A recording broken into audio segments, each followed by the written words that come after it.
ஒவ்வொரு நாட்டிலையும் பணத்துக்கு ஒரு பேர் இருக்குது.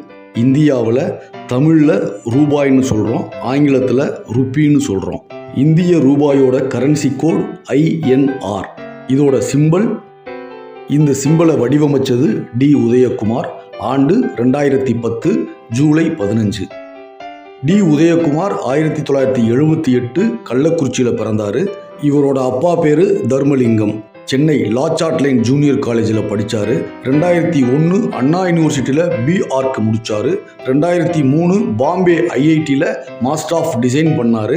2010 PhD முடித்தார். இப்போது அஸ்ஸாம் கவுஹாத்தி IITயில் டிசைனிங் டிபார்ட்மெண்ட்டோட தலைவராக ஒர்க் பண்ணிகிட்டு இருக்காரு.